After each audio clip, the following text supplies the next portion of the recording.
Bom dia, irmãos. Bom dia a todos. Quero saudar também aqueles que nos acompanham pela internet. Desejar a todos um dia do Senhor abençoado. E lembrar que nós estamos em classe de escola dominical. É uma combinação entre culto e escola dominical. Então, no domingo passado, não me avisaram que só ia até 10h30. Eu emendei até as 11, que era geralmente é o horário que termina a escola dominical. Mas quando chegar perto de 10h30 eu vou terminar hoje. E vamos ver se nós temos tempo para algumas perguntas.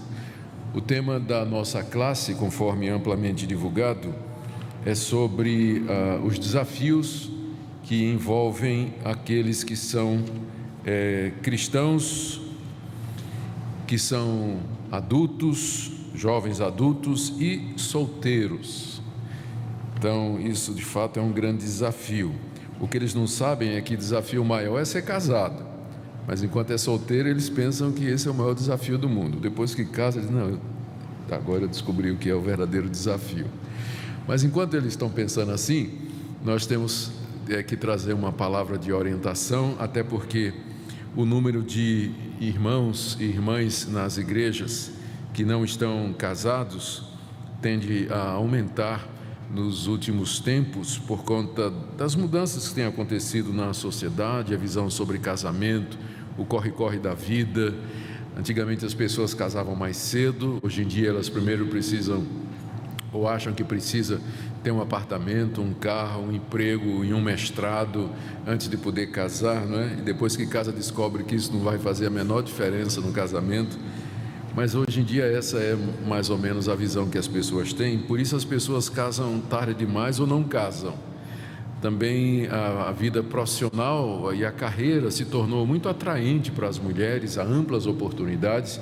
Algumas mulheres têm optado por adiar o casamento ou por então seguir realmente a vida de solteira, se dedicando ao seu trabalho. Por razões várias, nós temos muita gente na igreja que não é casada e é preciso dar alguma orientação ou falar um pouquinho a respeito disso por conta das ideias erradas que às vezes surgem nessa área. Eu quero dizer que, embora é importante para a igreja abordar as necessidades de grupos específicos, por exemplo, ministério para família, ministério para casado, ministério para jovem, ministério para adulto, ministério para jovens adultos, solteiros, nós temos que lembrar que a necessidade básica é a mesma. Todo mundo é pecador, precisa se arrepender dos seus pecados, crer no Senhor Jesus Cristo, viver uma vida de obediência a Deus, ponto. Não interessa seu status na vida, você não vai fugir dessas exigências básicas que a palavra de Deus faz ao gênero humano como um todo.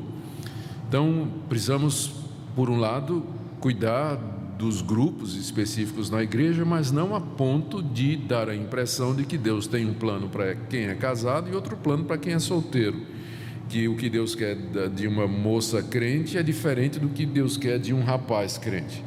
No fim, Deus nos olha como sendo de fato membros da raça humana, caída, perdida em ofensas e pecados.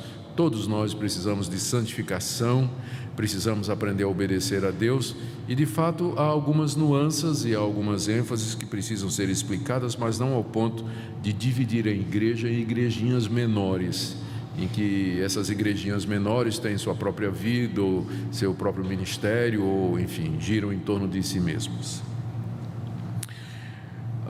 Dito isso, deixe-me dar uma visão muito breve e ampla do que é a Bíblia, ou como a Bíblia vê a questão eu vou usar a expressão solteirice, eu nem sei se tem em português, deve ter, né? Se não tem, a gente inventa. Como é que a Bíblia vê a situação do solteiro? Bom, o plano inicial de Deus, sem dúvida, para o homem foi o casamento. O relato da criação do homem e da mulher, que está lá em Gênesis capítulos 1 e 2, deixa isso muito claro. Deus criou o homem e em seguida dele fez a mulher, sob a argumentação de que não era bom que ele ficasse só. E depois de criar a mulher e trazer para o homem, então o homem disse: essa é carne da minha carne, osso dos meus ossos. E então Moisés, que escreve o relato, diz: por isso deixa o homem seu pai e sua mãe, e se une à sua mulher, e os dois serão uma só carne. Então, pela criação, pela maneira como Deus criou o gênero humano, percebe-se que o padrão de Deus, ou paradigma, é de fato a vida em família, é o casamento. Que cada um encontre a sua cara metade aqui nesse mundo, que se casem, que constituam família, que tenham filhos, e que esses filhos também se casem, que tragam netos para os papais, e assim por diante. É assim que Deus havia planejado. Mas infelizmente o pecado entrou nesse mundo bonito que Deus havia feito e trouxe distúrbios em todas as áreas, também nesse plano original. O casamento, que era para ser entre um homem e uma mulher, ele começa a ser entre um homem e várias mulheres. Já nos primeiros capítulos da Bíblia aparece um tal de Lameque com 2 mulheres, já fugindo do padrão original. Depois entra a questão da prostituição, depois vem a fornicação, depois Moisés é obrigado, pela dureza de coração, a conceder o divórcio, fora o fato de que a morte faz com que a pessoa fique viúva e sozinha. Então, vários fatores entraram no gênero humano, fazendo com que ficar só se tornasse uma realidade que não era inicialmente aquela planejada por Deus. Mas nem por isso devemos pensar que ficar sozinho ou ficar sem casar é visto na Bíblia como pecado, mas é simplesmente encarado como sendo o resultado da situação em que nós nos encontramos hoje, devido ao que aconteceu com o gênero humano. Ser solteiro não é pecado, não estar casado não é pecado, e solteiro nunca é visto na Bíblia como sendo um estado inferior a quem é casado, muito embora, devido à promessa que Deus fez à nação de Israel, de que viria da mulher aquele que seria o Salvador do mundo, as mulheres hebreias, judias, israelitas, elas ansiavam muito casar e ter filhos, porque cada uma delas esperava ser a escolhida de Deus para trazer à luz o Messias. Então havia essa expectativa e esse desejo, não somente de que a mulher casasse, mas que ela tivesse também muitos filhos. Mas isso de forma nenhuma fazia com que a solteira, a que não casava, e até a casada que não tivesse filhos, estivesse num estado inferior. A Bíblia dá alguns exemplos de pessoas de Deus que nunca casaram, como por exemplo o profeta Daniel, que foi levado cedo da sua terra para a Babilônia para servir na corte dos reis, serviu a 3 reinados e era eunuco, ele não se casou, um homem de Deus, usado para escrever inclusive um dos livros da Bíblia. O apóstolo Paulo, nós não sabemos o estado civil dele, o certo é que ele não tinha mulher. Ele tanto pode ter sido solteiro, como viúvo, ou a mulher largou ele depois que ele se converteu a Cristo, uma possibilidade muito grande naquela época em que a sinagoga excomungava quem se tornava cristão. Então havia possibilidade de que Paulo era separado. Os estudiosos não têm um acordo sobre isso, não têm unanimidade. A Bíblia também, para não falar, estou falando de exemplos, né? Não posso deixar de citar o exemplo maior de todos, que é do nosso Salvador, o Senhor Jesus Cristo. Esses 3 exemplos, e talvez um ou outro mais poderiam ser citados, nos mostram que, da perspectiva bíblica, o ser solteiro, o não casar, não é pecaminoso e não é inferior, e que Deus abençoa pessoas num estado e no outro. Um outro ponto dentro dessa minha introdução é que a Bíblia vê o casar-se ou não como parte da realidade terrena. Tem a ver com a nossa vida aqui, do lado de cá da eternidade. O casamento não vai da eternidade para lá, embora eu pessoalmente creio que na glória eu vou conhecer a Minca, mas eu não vou ver a Minca como minha ex-esposa, nem vou sentir por ela o que eu sinto por ela hoje. porque Jesus Cristo disse que na ressurreição nós seremos como os anjos que não se casam nem se dão em casamento. Com isso está claro que o casamento é uma realidade para cada ressurreição. Portanto, tem a ver com o tempo desse mundo e por isso ele é transitório, ele é passageiro. Isso significa, e é o meu último ponto aqui, que os laços espirituais, eles são vistos na Bíblia como mais importantes e duradouros até do que o casamento e a família. Uma certa ocasião, a mãe de Jesus, os seus irmãos, chegaram numa casa onde Jesus estava ministrando e achavam que ele estava meio estressado, né? Porque ele não estava comendo, bebendo, estava o tempo todo ministrando a multidão. Aí Maria, juntamente com os irmãos de Jesus, deram uma carteirada lá na porta, né, da casa, porque estava lotado, disseram: manda chamar Jesus aí, diga que é a mãe e os irmãos dele que querem falar com ele. Aí quando o recado chegou em Jesus, Jesus parou e perguntou: quem é minha mãe e meus irmãos? Minha mãe e meus irmãos são vocês que estão aqui e que estão escutando a palavra de Deus. Todo aquele que fizer a vontade de Deus, esse é meu irmão, minha irmã, minha mãe, minha família. Com isso, Jesus disse que os laços espirituais, eles são superiores aos laços terrenos estabelecidos pelo casamento. Então, embora o solteiro ele possa se sentir só porque não tem família física, ele deve lembrar que ele é membro de uma grande família, uma família que vai continuar a eternidade afora, conforme ordenança do nosso Senhor e Salvador. Essas são algumas observações rápidas sobre o que a Bíblia diz a respeito do estado de ser solteiro. Nós com frequência escutamos muitas palestras e sermões sobre família, sobre relacionamento familiar, criação de filhos, os desafios de viver juntos, não é?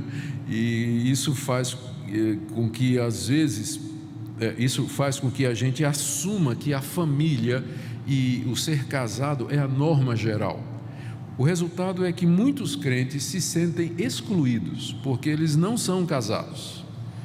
Então nós vamos ter cuidado na igreja para não fazer ou não imaginar ou assumir como uma generalização que o padrão normal, o certo, o ótimo, o bom, o bonito, o ideal, o desejável é que você seja casado e tenha filhos, porque não é bem exatamente assim que a Bíblia vai colocar.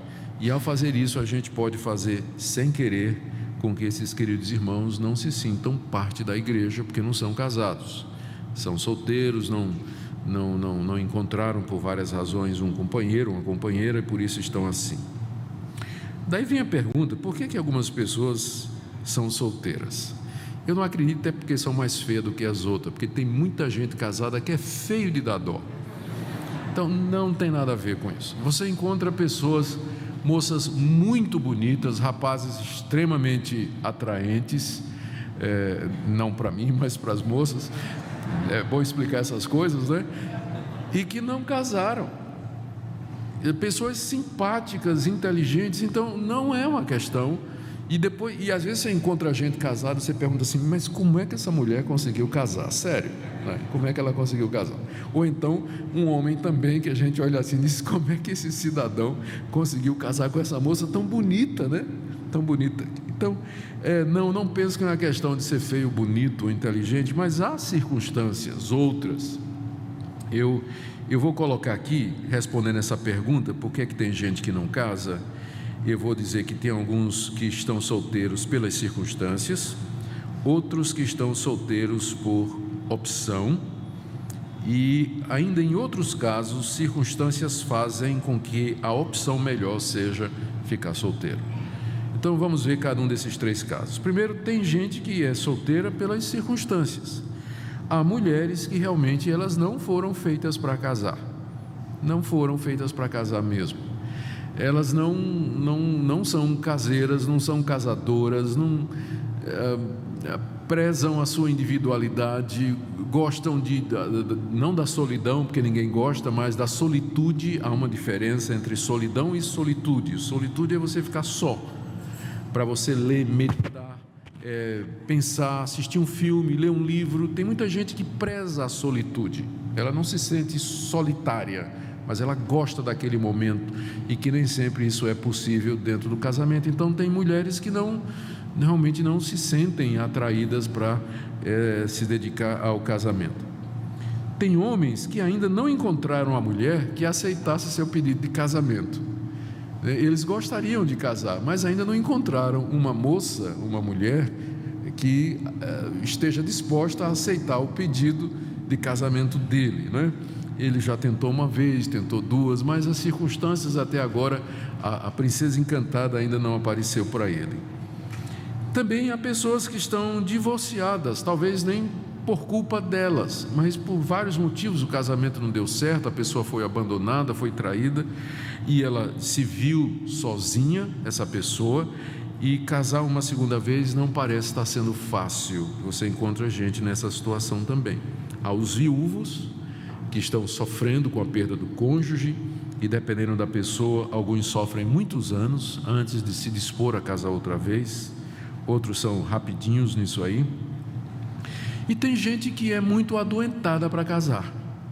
Tem gente que sofre, tem problemas físicos, problemas de doença que limitam sua mobilidade, sua disposição, a sua capacidade de viver a dois. Então essa pessoa acaba realmente, por conta da saúde, das circunstâncias impostas, sem casar.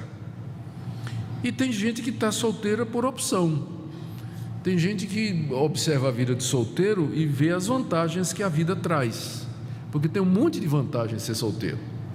Tem um monte de vantagem ser solteiro.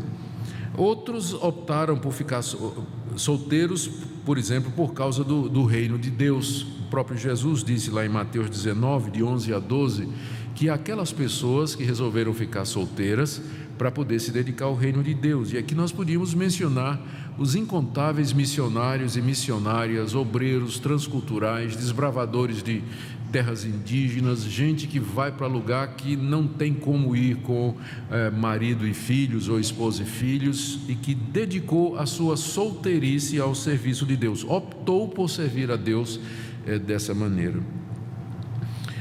O próprio Paulo considera o ficar solteiro como um dom de Deus. Lá em 1 Coríntios capítulo 7, versos 7 e 8, ele diz assim: aos solteiros e viúvos eu digo que seria bom se eles permanecessem no estado em que também eu vivo. No verso 7, desculpem, ele disse: quero que todos os homens sejam tais como também eu sou. O que é que ele era? Eu já disse, a gente não sabe, mas ele não tinha mulher. Ele diz: eu quero que vocês sejam como eu sou. No entanto, cada um tem de Deus o seu próprio dom. A palavra dom aqui é a mesma palavra que Paulo vai usar nessa mesma carta para se referir ao dom de línguas, dom de profecia, o dom de mestre, o dom do discernimento. Então parece que Paulo coloca o casar ou ficar solteiro como sendo um dom de Deus. Nem todo mundo é apto para um, e para o outro vai depender do dom que receber da parte de Deus.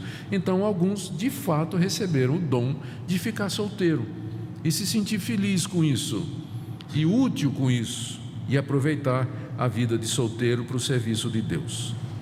Outras pessoas, elas simplesmente estão solteiras porque elas não se sentem tão atraídas assim ao sexo oposto, a ponto de querer mais do que uma amizade. Tem mulheres que gostam da companhia masculina, mas só quer amizade mesmo, não se sente mais atraída do que isso para poder entrar num casamento. E se não se sentir atração pelo sexo oposto mais do que amizade, não case. Não case. Você tem que sentir mais do que amizade para poder casar. E você vai encontrar também homens que gostam da companhia feminina, tem muitas amigas e tudo, mas ele não se sente tão... Eu não estou falando de homossexualismo, eu estou falando de homens heterossexuais mesmo, mas que a atração pelo sexo oposto não é tão forte a ponto dele dizer assim: eu preciso ter uma mulher, senão vou ficar doido, né? Não, ele não chega a esse ponto, ele consegue viver dessa forma e vai levando a vida dessa forma diante de Deus. Ainda uma outra situação que eu preciso mencionar para vocês, de pessoas que se sentem atraídas por gente do mesmo sexo E aqui entramos no caso da homossexualidade. Mas estas pessoas lutam contra esse desejo e essa atração, e elas optam pelo celibato como meio de vida. Para não pecar contra Deus, elas preferem ficar solteiras. Aqui nós precisamos fazer uma diferença. Ser tentado não é pecado. Pecado é quando você cai na tentação. Homens heterossexuais, eles se sentem tentados a cobiçar a mulher do próximo. A tentação em si, ela não é pecaminosa e ela pode ser resistida. Aliás, tem que ser resistida. Pecado é quando ele cai na tentação e começa a entreter fantasias ou vai para a prática. Da mesma forma, a pessoa que é homoafetiva, que sente atração por pessoas do mesmo sexo, é um pecado ou é uma tentação como essa outra que eu acabei de mencionar. A pessoa se sente atraída por pessoas do mesmo sexo, mas se ela luta contra aquilo, se ela subjuga aquele desejo, então isso em si não é pecado. Pecado é se ela praticar. Então, há pessoas que se sentem atraídas por pessoas do mesmo sexo e que, para não pecar, elas preferem ficar solteiras. Elas preferem o caminho do celibato. E eu aproveito aqui para abrir um parênteses para dizer que as nossas igrejas não estão preparadas, às vezes, para receber pessoas assim. Porque se a gente souber de alguém que se sente atraído por pessoa do mesmo sexo, mesmo que essa pessoa esteja lutando e tomou a decisão de que não vai em frente, a gente já fica meio assim desconfiado, não é? Mas eu pergunto, qual é a diferença entre essa pessoa e um homem que fica cobiçando a mulher dos outros? Não tem diferença nenhuma. Então, talvez a gente precisasse estar mais preparado para lidar com casos assim, porque às vezes eles são mais comuns do que a gente pensa. Bom, então estas são algumas situações em que uma pessoa está solteira por opção. Ela optou por ficar solteiro diante dessa situação. Em outros casos, a opção foi como que forçada pelas circunstâncias. Em tempo de perseguição, por exemplo, que não é o caso aqui no Brasil, mas era o caso da igreja de Corinto. Paulo menciona em 1 Coríntios 7, de 25 a 28, ele diz assim: considero por causa da angustiosa situação presente ser bom para o homem permanecer como está. A angustiosa situação presente era um ambiente de perseguição que caracterizava o cristianismo do século I. Está casado? Não procures separar-te. Estás livre de mulher? Não procures casamento. Então, circunstâncias como guerra, perseguição, sofrimento, às vezes não deixa muita escolha a não ser optar por ficar solteiro até que a situação mude. E por que eu coloquei todas essas possibilidades? Porque há muitas razões pelas quais uma pessoa pode estar solteira, não é? Eu estou colocando essas possibilidades para que nós, como igreja, tenhamos cuidado antes de tentar julgar uma pessoa pelo fato dela estar solteira. Porque às vezes a gente não sabe o motivo, a gente não sabe a razão, e a gente fica imaginando coisas. O que é pior, a gente fica fazendo pressão, né? Fica fazendo pressão. Por que não casa, né? Olha, eu conheci um rapaz maravilhoso. O que aparece de Santo Antônio, São Pedro, qual é o santo casamenteiro? É Santo Antônio, né? O que aparece de Santo Antônio na igreja, querendo fazer casamento e tudo?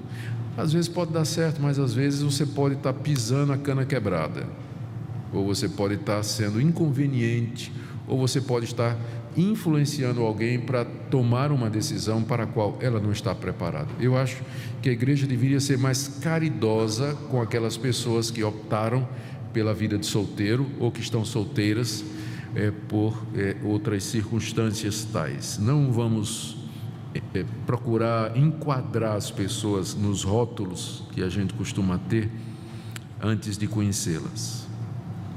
Eu tinha dito no começo que tem benefícios de ser solteiro. Além, pensando na palestra do domingo passado, há outros benefícios além de você poder usar a sua própria escova de dentes. Então, eu vou mencionar alguns desses benefícios aqui. Vou mencionar dois benefícios. vou fazer uma listinha aqui. O primeiro, para muitas pessoas, o ficar só é bom. Eu já falei da solitude, meditação, leitura, comunhão com Deus, assistir um bom filme, pensar sobre as coisas da vida. Para muita gente isso não tem preço. O silêncio, você casado vai ser difícil, né? Silêncio.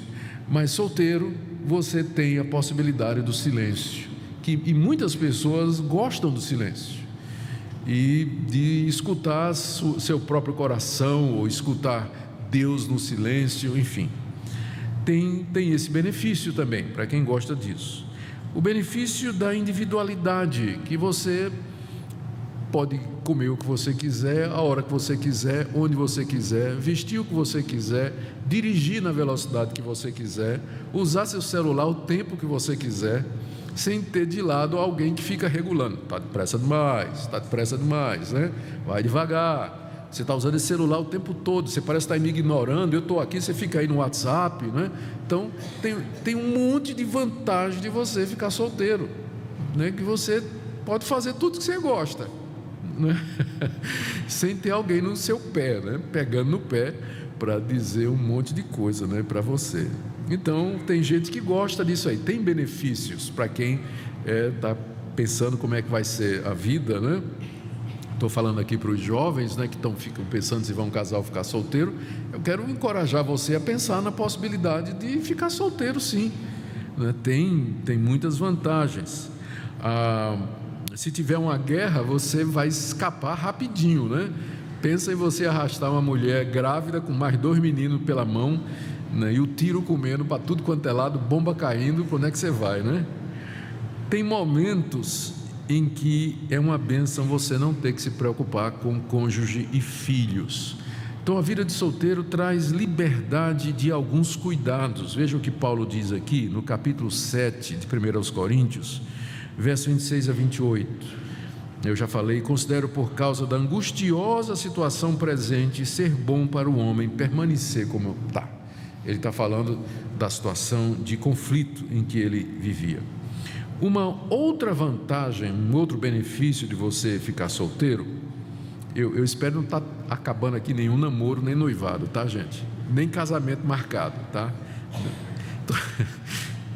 Uma outra vantagem, o benefício, é a liberdade que o solteiro tem para servir ao Senhor. Paulo, que ele não teria se fosse casado. 1 Coríntios 7, 32, Paulo diz assim: o que eu realmente quero é que vocês estejam livres de preocupação. Quem não é casado, cuida das coisas do Senhor, de como agradar o Senhor. Mas o que casou, cuida das coisas do mundo, de como agradar a esposa. E assim está dividido. Também a mulher, tanto a viúva como a virgem, ela cuida das coisas do Senhor para ser santa no corpo e no espírito. Mas a mulher que se casou, ela se preocupa com as coisas do mundo, de como agradar o marido. Apesar dessa linguagem de Paulo, que é um pouquinho complicado, o que ele está dizendo o que ele está fazendo é uma constatação que nós todos podemos fazer. Uma pessoa solteira, ela tem mais oportunidades de se envolver no serviço de Deus do que se ela tivesse responsabilidades familiares. Ela pode se dedicar a ajudar outras pessoas, ela pode tomar sobre si o cuidado de pessoas que ela não poderia se ela fosse casada. Ela vai ter mais tempo para fazer determinadas coisas, tempo que ela não teria se estivesse casada. Ela vai poder ir a determinados lugares a qualquer momento, que não poderia fazer se tivesse casado. São muitas oportunidades que tem para aquelas pessoas que não estão casadas. Elas podem pregar em países estrangeiros, fazer viagens missionárias, elas podem, como eu falei, na obra social. Tem tanta gente que precisa de pessoas, tem gente idosa, gente doente que não tem ninguém, de repente precisa de uma pessoa que vá lá e passe um dia com ela. Se você é casado, você não pode fazer isso, mas um solteiro pode fazer. pode se dedicar a cuidar de um órfão, pode se dedicar a dar tempo como voluntário numa ONG que cuida de viciados, ou então há tantas possibilidades de serviço para uma pessoa que é solteira, muito mais do que aquela que é casada. Então existem benefícios, mas todo benefício também vem com os desafios, né? Não existe almoço de graça, como dizem os americanos, there is no free lunch. Então, qual é o preço da solteirice? Foi feita uma pesquisa nos Estados Unidos em novembro de 2011, eu não tenho nada mais recente. A pergunta foi feita uma ampla pesquisa com solteiros cristãos. Isso foi nos Estados Unidos, eu não tenho números aqui no Brasil. Mas eu imagino que a situação, por causa da globalização, não deve ser muito diferente. A pergunta foi: quais são os maiores desafios que você enfrenta como solteiro? Olha a resposta, por ordem de decrescente. Sentir-se sozinho, 22% disseram, 22,6% disseram que esse é o maior desafio. E na verdade, essa é a categoria que saiu primeiro, não é? É que o maior número de pessoas respondeu. 22% disse: me sentir sozinho é o maior desafio. Número 2, viver uma vida sexual pura e viver na abstinência, 17,8%. Disseram: olha, o que é difícil? Primeiro, ficar só. Segundo, ficar só e puro, né? Esse é o desafio número 2. Terceiro, 12,3% disseram que saber onde e como encontrar pessoas era o terceiro maior desafio da vida delas. Onde é que eu vou encontrar gente? Sou solteiro. Onde é que eu vou encontrar gente com quem eu posso conversar, dialogar e até começar um relacionamento? Onde? Na igreja parece que não tem. Será que tem grupo de apoio? Será que existe outra igreja? Existe um point na cidade de Goiânia onde esse pessoal se reúne, onde eu vou encontrar crente? Então não sei, a pessoa fica meio que desorientada. Foi o terceiro maior desafio que eles disseram. O quarto, viver contente. 8,22% dos solteiros disseram que o desafio da vida deles, o quarto desafio, é viver uma vida contente, sem reclamar de Deus, sem ficar perguntando a Deus: por que o Senhor me fez assim? Por que o Senhor nunca respondeu minha oração de mandar um marido, de mandar uma esposa? Por que meu marido me largou? Por que minha esposa morreu? Então, o viver contente na sua situação. Quinto lugar, manter a fé em Deus. 7,53% deles disseram que manter a fé em Deus é um grande desafio, porque a pessoa se sente como que sorteada para dar tudo errado, né? Eu não casei, não tenho filho, não tenho família. Então alguns que erradamente se sentem assim e acabam desconfiando de Deus, ou do amor de Deus, ou da providência de Deus. 6,16% dos solteiros disseram que lutam com a baixa estima, ou seja, eu estou solteiro porque ninguém me quer. Se ninguém me quer, porque não devo valer nada. Eu devo ser um ser humano de uma subcategoria. Sou feia demais, sou feio demais, sou burro, sou burra, não sei conversar, não tenho diálogo, não sou interessante. Então esse tipo de sentimento vem para a pessoa que está sozinha. Foi por isso que meu marido me largou, ou enfim, tudo isso vem para a pessoa que está sozinha, e ela luta com a baixa estima, ela se sente desvalorizada, e frequentemente isso leva à depressão, né? Muita gente que está nessa situação acaba se sentindo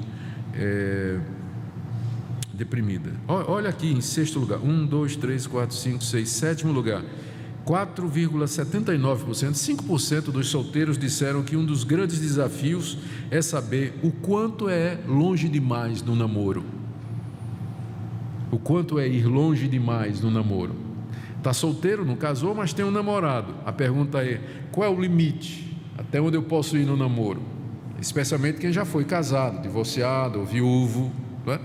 Qual é o limite que eu posso ir no namoro? Geralmente o pessoal quer saber o limite para andar em cima, né? Eu nunca vi alguém perguntar qual é o limite para dizer: eu quero ficar longe o máximo que eu posso.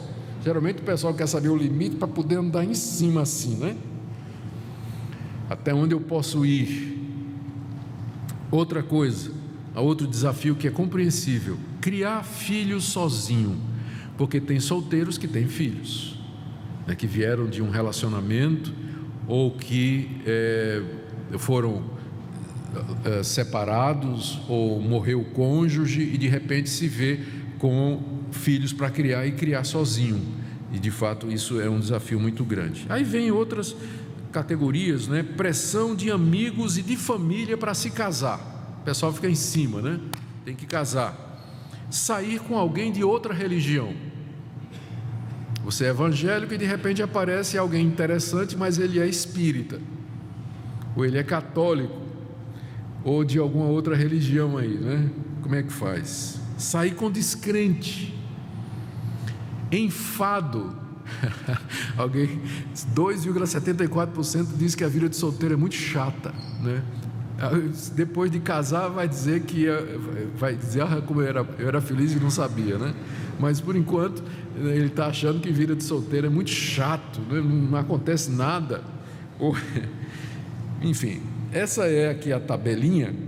Ela, se você tiver interesse, ela está na internet. Você pode procurar.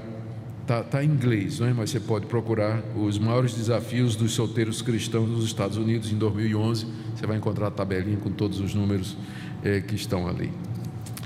Gente, caminhando já para o final, que eu quero dar um período de perguntas e respostas. Só um detalhe aqui, ó. Namorar alguém depois do divórcio, 0% disse que era um problema. Ninguém achou que isso aqui era um problema. Bom, orientações para os solteiros da igreja. Eu trago aqui algumas orientações, algumas sugestões, dizendo que eu passei um tempo de solteiro. Foi curto, mas eu passei, tá certo? Eu me converti aos 22 anos, tinha uma vida muito envolvida aí com outras pessoas, mas dos 22 aos 28, que foi quando eu casei, eu fiquei absolutamente solteiro em todos os sentidos. Então, quando eu casei com a Minka, faziam 6 anos que eu vivia em completa abstinência, solteiro e abstinente. E é um período complicado, né? Porque aos 22 anos os hormônios estão pegando fogo, né? O cara está fervendo aos 22 anos de idade. Lembra daquela parte da Bíblia de abrasado? Pois é, começa aos 20 por aí e o cara vai pegando fogo, né? Então é um período difícil, mas foi quando eu me converti. E Deus me deu graça e misericórdia para viver uma vida na presença dEle. Digo isso só porque é a misericórdia de Deus mesmo, e também para servir primeiro para você não vir com essa desculpa, mas eu sou moço, né? Eu sou jovem, não tem quem aguente, né? Freud disse que se você não tiver relações sexuais, você fica doido, né? Eu tenho um artigo sobre o que Freud falou sobre isso, procura na internet, se ficar sem ter relações sexuais faz mal. Você procura na internet, tem um artigo meu sobre o que Freud na verdade quis dizer. Bom, mas aqui tem algumas orientações que eu queria trazer para você que está nesse estado de solteiro. Primeira coisa, não deixe o fato de que você é solteiro virar um ídolo. Tem gente que só ora por isso. Deus, eu quero um marido. Não sabe fazer outra oração. A vida da pessoa gira em torno do seu estado. Eu sou solteira e preciso casar. Só ora por isso, só pensa nisso, só vai para a reunião perguntando: vai ter solteiro adulto lá? Né? Escolhe reunião. A vida, gente, primeira orientação: não deixa isso virar um ídolo na sua vida. Talvez seja uma razão até porque Deus não está respondendo. Porque enquanto você não disser a Deus, seja feita a tua vontade, pode ser que Ele esteja dizendo: isso aí é um ídolo na sua vida, isso é mais importante do que qualquer outra coisa para você. E Deus não vai dividir a sua pessoa, a pessoa dele e as coisas dele com qualquer outra situação que nós tenhamos aqui nessa vida. Então, primeira orientação: cuidado para não deixar isso virar um ídolo na sua vida, a ponto de você só pensar nesse tipo de coisa. Segundo, já que você está solteiro, aproveite e use as vantagens de ser solteiro para servir a Deus. Tem tanta coisa que a gente precisa fazer na igreja? Tem gente precisando de ajuda. Se você conversar com a junta diaconal vai lhe apontar pessoas na igreja que estão sofrendo, que estão doentes, que precisam de visita, e cesta básica que precisa levar. Tem tanta coisa para fazer numa igreja desse tamanho. Então aproveite o fato de que você está solteiro para se dedicar. Não seja egoísta, porque essa é uma tentação para o solteiro. Ele se torna egoísta, a vida gira em torno dele. Mas levante os olhos e veja que quem sabe Deus está permitindo que você esteja assim, para poder servir a Ele e se dedicar melhor. Outra orientação: não inveje outras pessoas que podem não fazer tanto quanto você por causa das responsabilidades, tipo crianças e cônjuge. O solteiro adulto que está muito envolvido com as coisas da igreja, ele tende a ser muito crítico com os casados, porque o casado não tem o mesmo tempo e a mesma dedicação que ele tem. Aí ele se sente um pouquinho superior, um espírito crítico, né? Meio abusado assim, meio com esse pessoal que não tem tanta essa disponibilidade. Então cuidado com isso também. Veja que ser solteiro é um privilégio que Deus está dando para você. Use esse tempo com alegria, com dedicação, e não fica com esse ressentimento de pessoas que não podem se dedicar tanto quanto você. E tenha cuidado com os perigos de ser solteiro, e é claro, o primeiro é na área da tentação sexual. É muito mais fácil você fazer o erro quando ninguém está olhando, né? Você está sozinho. Lembra que seu corpo não lhe pertence. 1 Coríntios capítulo 6, o apóstolo Paulo nos diz a partir do verso 19: não sabeis que o vosso corpo é santuário do Espírito Santo, o qual está em vós, o qual tendes da parte de Deus, e que não sois de vós mesmos, porque fostes comprado por preço. Agora, pois, glorificai a Deus no vosso corpo. O solteiro pode pensar, ser tentado a pensar, que porque ele não é casado, então ele pode fazer do corpo dele o que ele quiser. Mas a verdade é que o nosso corpo pertence a Deus. Ele nos criou com o corpo para que o corpo fosse santuário do Espírito Santo. E na verdade, esse corpo foi não somente criado por Deus, mas verso 20, comprado por Deus, mediante o sangue de Cristo. A redenção que Deus nos oferece em Cristo não é só para a nossa alma, mas também para o nosso corpo. Nós temos que ser santos não somente no espírito, mas também no corpo. Portanto, o seu corpo não lhe pertence, ele é de Deus. Mesmo que você seja solteiro, você não pode fazer do seu corpo o que você quiser, só porque você não está casado. Tem que lembrar disso. Segunda coisa, dentro da área da tentação sexual, lembre que o desejo sexual, ele foi criado por Deus, é verdade. Você não tem culpa de sentir desejo sexual, não é? Ele vem de fábrica, isso aí é de série, isso aí não tem como fugir disso. Foi o próprio Deus que fez assim, mas ele fez isso por dois motivos: primeiro, a propagação da raça humana, e segundo, para a alegria e satisfação de casados, como se fosse uma espécie de cimento que solidifica, une e fortalece o casamento.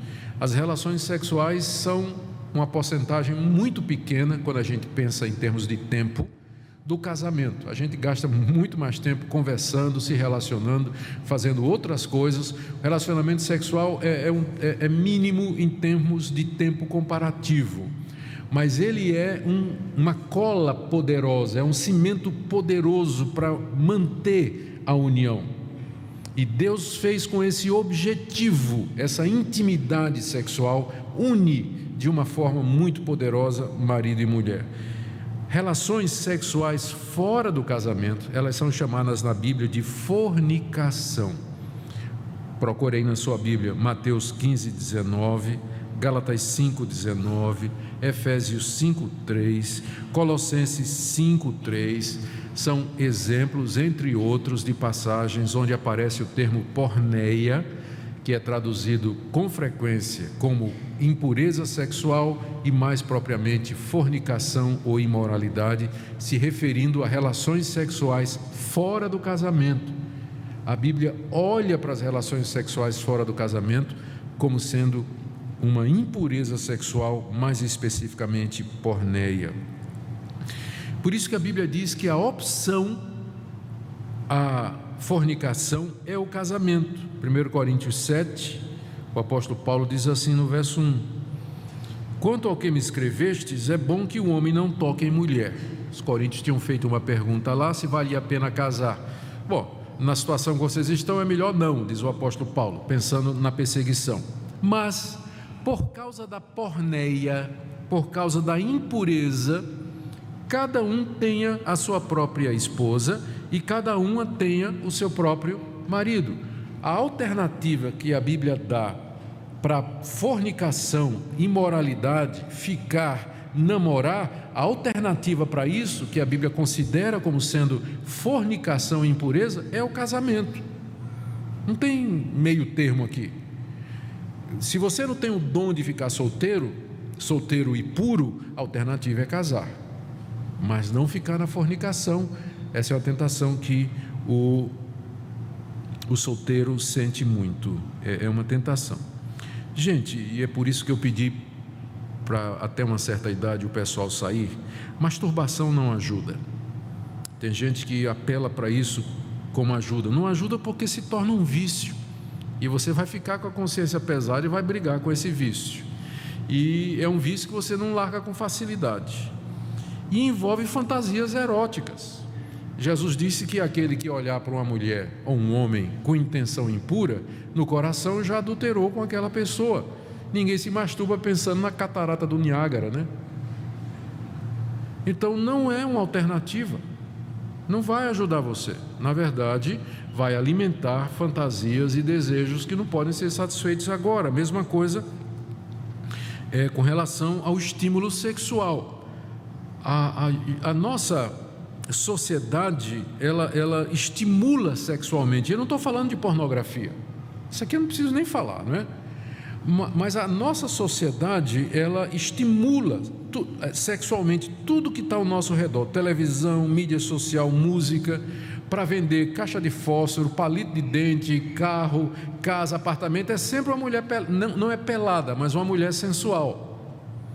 E você fica olhando 2, 3 vezes para o corpo dela, em vez de para o produto que ela está vendendo. Pode ser até ser um sabonete. Mas tudo hoje é vendido dessa forma, com estímulo sexual, porque esses caras sabem, esse pessoal que trabalha com marketing e mídia, eles sabem do apelo que isso tem para nós. Então você precisa ter cuidado e fugir disso aí. Eu não estou querendo que você seja um cara que viva completamente isolado no mosteiro, mas tem como você fugir de muita coisa. Eu gosto da regra da segunda olhada. A primeira você não pode evitar, de repente aparece a propaganda na sua frente, mas sabe o que é o zap, aquele controle? Muda de canal, ué. Não foi para isso que Jesus inventou o controle? Foi exatamente para isso, para o crente mudar de canal quando estiver passando porcaria. Porque daqui que ele se levante do sofá, vá lá na frente e mude, não era assim? Aí já viu tudo. Então hoje, em nome de Jesus, zap, já muda o canal. Pronto. Então tem maneira da gente evitar isso aí, um monte de coisa. E se você não conseguir, saia bloqueando gente aí no seu WhatsApp, nas mídias sociais, ou enfim, qualquer outra medida, mas fugir do estímulo sexual que está ao nosso redor. Está ao nosso redor, nós precisamos ter cuidado com isso aí, não é todo mundo que aguenta não. Eu vi aqui um autor que eu estava pesquisando, quando estava pesquisando para a palestra, ele mencionou um livro, um clássico dentro dessa área, dizendo o poder expulsivo de uma nova afeição. Eu não sei quantos de vocês já ouviram falar desse livro, o poder expulsivo de uma nova afeição. A tese do livro é o seguinte: a melhor maneira de você vencer um sentimento é expulsar com outro. Colocar alguma coisa no lugar. E aí, aplicando isso ao cristão, ele dizia que essa área aqui de sexualidade, quando o cristão se sente estimulado sexualmente na direção errada, ele expulsa aquilo ali com a devoção e o amor que ele tem a Jesus Cristo.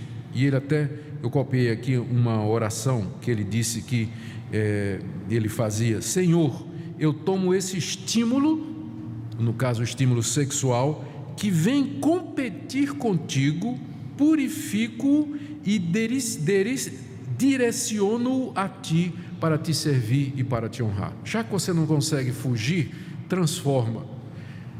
Você pode usar sentimentos da maneira correta. Por exemplo, a raiva, se bem dominada, ela é um estímulo poderoso para você trabalhar e fazer um monte de coisa.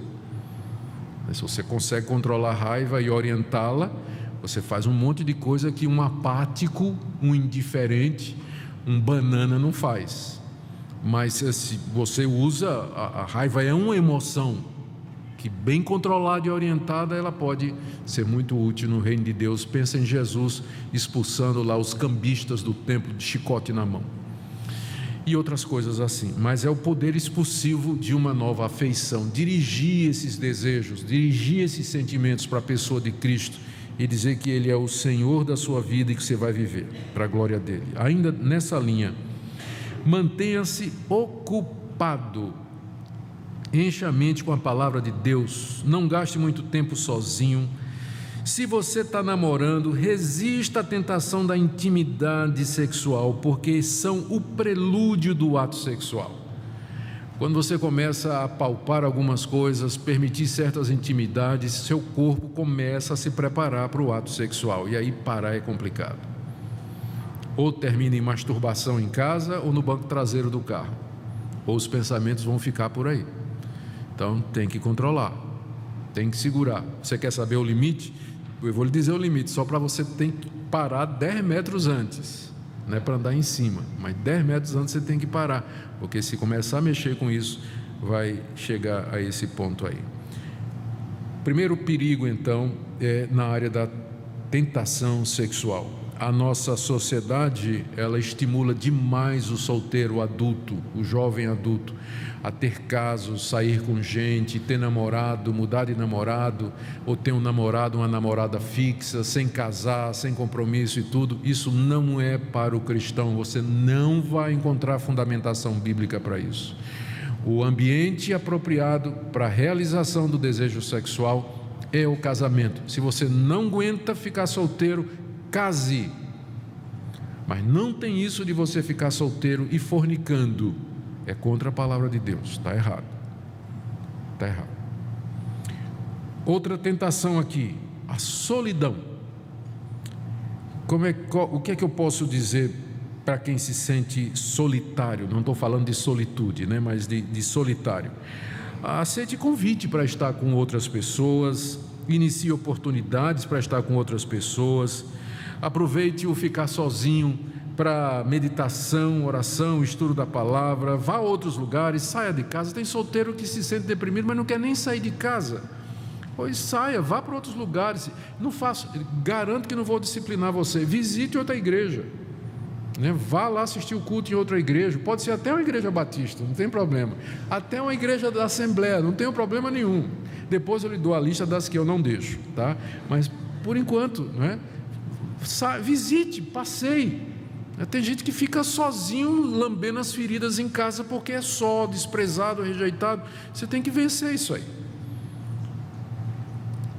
Aqui me lembrei uma história, só uma piadinha daquelas infames, né, para quebrar o gelo. Tinha um grupo de solteiros adultos, né, pessoal já um pouco avançado em idade, e tinha uma senhorinha, né, já assim, que gostava de um velhinho. Ele não era velho ainda, mas assim, né, dava para o gasto ainda, e ela estava assim, se apaixonou pelos dois no grupo de apoio para solteiro adulto, e ela, apaixonada por ele, não sabia o que dizer, e um dia tomou coragem, chegou para ele e disse assim: sabe, eu tive uma ideia, vamos casar? Ele disse: e quem é que vai querer a gente? Tonhonhon, né?